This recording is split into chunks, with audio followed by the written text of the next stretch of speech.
అందరికి నమస్కారం అండి. ఈరోజు మనం పీఎంఎఫ్‌బీవై క్రాప్ రిజిస్ట్రేషన్ ఏ విధంగా చేయాలో చూద్దాం. సో, ముందుగా మనం గూగుల్‌లో పీఎంఎఫ్‌బీవై అని టైప్ చేసి మీరు ఇక్కడ క్లిక్ చేసినట్లయితే వెంటనే మీకు ఇక్కడ సీఏసీ లాగిన్ కనిపిస్తుంది. లేదనుకుంటే మీకు డైరెక్ట్‌గా పీఎంఎఫ్‌బీవై సీఏసీ లాగిన్ అని కొట్టినా సరే మీకు లాగిన్ వస్తుంది. సో, క్లిక్ చేసినట్లయితే ఇక్కడ మీకు సీఏసీ కనెక్ట్ అనే ఆప్షన్ ఉంటుంది. దీని మీద క్లిక్ చేయండి. క్లిక్ చేసిన తర్వాత ఇక్కడ మీకు CSC ID, password and captcha code అలాగే సైన్ ఇన్ అడుగుతుంది. సో, ఈ డీటెయిల్స్‌ని మీరు ఎంటర్ చేసేసుకొని దీన్ని మీరు సైన్ ఇన్ చేయండి. సో, వన్స్ మనకు సైన్ ఇన్ చేసిన తర్వాత నెక్స్ట్ ఆప్షన్ అనేది రావడం అనేది జరుగుతుంది. సో, ఇక్కడ మీరు చూసినట్లయితే పోర్టల్ అనేది లోడ్ అయితుంది. సో, ఇక్కడ మనకి స్టేట్ అనే ఆప్షన్ ఉంటుంది. సో, స్టేట్ మీద సెలెక్ట్ చేసుకుంటే ఇక్కడ ఆంధ్రప్రదేశ్ సెలెక్ట్ చేయండి. ఇక్కడ మీకు చూస్తున్నట్లయితే 2024 రబీ ప్రధానమంత్రి ఫసల్ భీమా యోజన అనే ఒక ఆప్షన్ కనిపిస్తుంది. దీని మీద సెలెక్ట్ చేయండి. వెదర్ బేస్డ్ అయితే వెదర్ బేస్డ్‌లో సెలెక్ట్ చేసుకోండి. సో, పీఎంఏబీవై సెలెక్ట్ చేసుకున్నట్లయితే ఇక్కడ మీకు పక్కన అప్లికేషన్స్ అని కనిపిస్తా ఉంటుంది. ఈ అప్లికేషన్స్ మీద క్లిక్ చేయండి. ఇక్కడ 6 టైప్ ఆఫ్ అప్లికేషన్స్ ఉన్నాయి.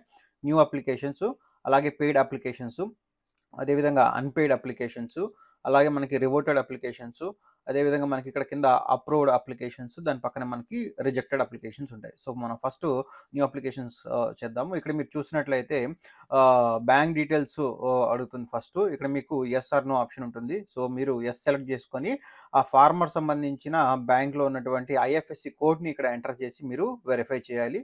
సో, వన్స్ మీరు ఇక్కడ వెరిఫై చేసినట్లయితే మిగతా డీటెయిల్స్ అనేది ఆటోమేటిక్‌గా ఫిచ్ అవ్వడం జరుగుతుంది. సో, ఇక్కడ మీరు డైరెక్ట్‌గా అకౌంట్ నంబర్ అనేది ఎంటర్ చేసేసుకొని చెక్ బ్యాంక్ డీటెయిల్స్ మీద క్లిక్ చేసి కంటిన్యూ చేయాలి. సో, వన్స్ మనం అకౌంట్ డీటెయిల్స్ మొత్తం ఎంటర్ చేసిన తర్వాత ఇక్కడ మీరు నెక్స్ట్ ఆప్షన్ మీద క్లిక్ చేయాల్సి ఉంటుందన్నమాట. సో, అకౌంట్ డీటెయిల్స్ అనేది మనం ఎంటర్ చేసేసినా ఇప్పుడు మనం చెక్ బ్యాంక్ డీటెయిల్స్ మీద క్లిక్ చేద్దాం. చేసిన తర్వాత మనకి నెక్స్ట్ మళ్ళీ ఫార్మర్ డీటెయిల్స్ ఆప్షన్ అనేది ఎనేబుల్ అవ్వడం జరుగుతుంది. ఈ ఫార్మర్ డీటెయిల్స్‌లో మనకి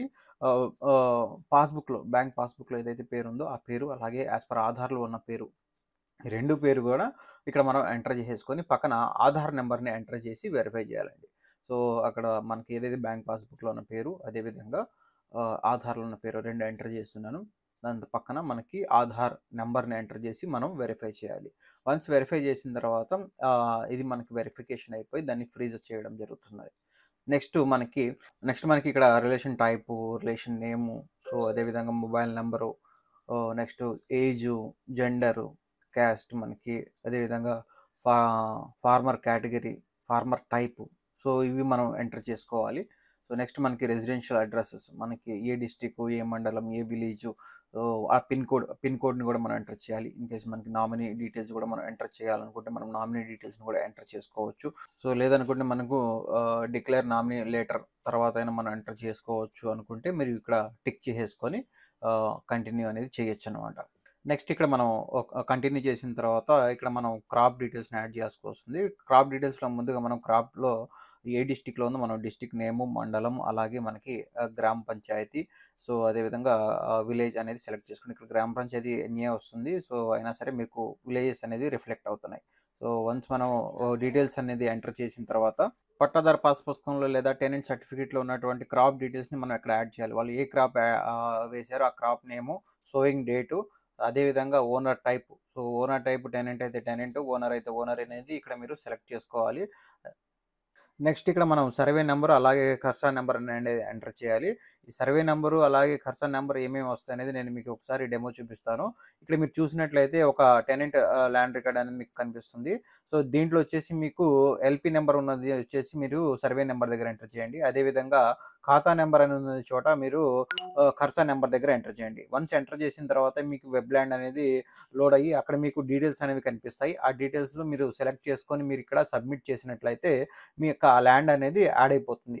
సో, ఈ విధంగా మల్టిపుల్ ల్యాండ్స్ మనకి ఈ యొక్క టెనెంట్ సర్టిఫికేట్‌లో 3 ల్యాండ్స్ ఉన్నాయి. ఆ 3 ల్యాండ్స్‌ని వన్ బై వన్ మీరు సర్వే నంబరు, ఖర్చా నంబర్ ఈ 2 ఎంటర్ చేసుకొని ఆ 3 ల్యాండ్ రికార్డ్స్‌ని కూడా మీరు వన్ బై వన్ అనేది యాడ్ చేసుకుంటా వెళ్ళినట్లయితే టోటల్‌గా ఈ 3 ల్యాండ్స్ ఏవైతే ఉన్నాయో ఒకటే రిజిస్ట్రేషన్‌లో మనకి యాడ్ అయిపోతాయి. ఈ 3 ల్యాండ్స్ యాడ్ చేసిన తర్వాత మీరు ఇక్కడ చూసినట్లయితే సబ్మిషన్ వచ్చేసి 1,23,000 వరకు వచ్చింది. సో, అదేవిధంగా ఫార్మర్ షేర్ వచ్చేసి రూ. 216. సో, ఈ రూ. 216 అనేది మనం ఫార్మర్ దగ్గర నుంచి తీసుకొని పేమెంట్ చేయాలి. సో, అదేవిధంగా ఇక్కడ మనకి అప్లికేషన్ డాక్యుమెంట్స్ దగ్గర చూసుకున్నట్లయితే మనకి డాక్యుమెంట్స్ దగ్గర బ్యాంక్ పాస్‌బుక్, అదేవిధంగా ల్యాండ్ రికార్డు, అదేవిధంగా మనకి సోయింగ్ సర్టిఫికేట్, అదేవిధంగా మనకి ఇక్కడ టెనెంట్ సర్టిఫికేట్. సో, టెనెంట్ అయితే టెనెంట్ సర్టిఫికేట్, అదేవిధంగా బ్యాంక్ పాస్‌బుక్ అప్‌లోడ్ చేయాల్సొస్తుంది. ఒకవేళ ఓనర్ అయితే ల్యాండ్ రికార్డు, అదేవిధంగా బ్యాంక్ పాస్‌బుక్కు, అదేవిధంగా sowing certificate. Sowing certificate tenant అయినా సరే, లేదంటే ఓనర్ అయినా సరే, ఇద్దరు ఖచ్చితంగా అప్‌లోడ్ చేయాల్సుంది. సో, ఆ టెనెంట్ సర్టిఫికేట్ అనేది మనకి మన యొక్క అగ్రికల్చర్ ఆఫీసర్ ఎవరైతే ఉన్నారో మన విలేజ్ సంబంధించింది, మండలానికి సంబంధించి వాళ్ళ దగ్గర నుంచి తీసుకొని మనం అప్‌లోడ్ చేయాలి. వన్స్ డాక్యుమెంట్ అప్‌లోడ్ చేసిన తర్వాత ప్రివ్యూ మీద క్లిక్ చేయండి. సో, ఆ ప్రివ్యూ మీద క్లిక్ చేసినట్లయితే మీరు అప్లికేషన్ ఏదైతే ఫిల్ చేశారో డీటెయిల్స్ మొత్తం కూడా మీకు క్లియర్ కట్‌గా ఇక్కడ కనిపించడం జరుగుతుంది. సో, డీటెయిల్స్ మొత్తం ఓకే అనుకుంటే మీరు సబ్మిట్ మీద క్లిక్ చేయాల్సొస్తుంది.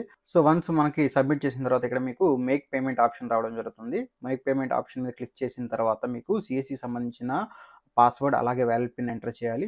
వాలిడ్ పిన్ ఎంటర్ చేసిన తర్వాత మీకు పేమెంట్ సక్సెస్‌ఫుల్ అవుతుంది. పేమెంట్ సక్సెస్‌ఫుల్ అయిపోయిన తర్వాత మీకు రిసిప్ట్ జనరేట్ అవ్వడం జరుగుతుంది. ఆ రిసిప్ట్‌ని ప్రింట్ తీసుకొని మీరు ఫార్మర్‌కి ఇవ్వాలి. ఈ విధంగా వన్ బై వన్ అనేది మీరు పీఎంఎఫ్బీవై రిజిస్ట్రేషన్స్ అనేది చేయొచ్చు. దీంట్లో మీకు ఎటువంటి సందేహాలున్నా, డౌట్స్ ఉన్నా సరే ఇమ్మీడియేట్‌గా మీరు మీ యొక్క డిస్ట్రిక్ట్ మేనేజర్‌ని సంప్రదించండి. వాళ్ళు మీకు వెంటనే సహాయం అందించడం జరుగుతుంది. ఈ సీజన్‌లో మాక్సిమం అయినంత వరకు ఎక్కువ పీఎంఎఫ్బీవై రిజిస్ట్రేషన్‌లు మీరందరూ చేసి ప్రతి ఒక్క ఫార్మర్‌కి మీరు సహాయపడవలసిందిగా కోరుకుంటూ థ్యాంక్ యూ సో మచ్. జై హింద్.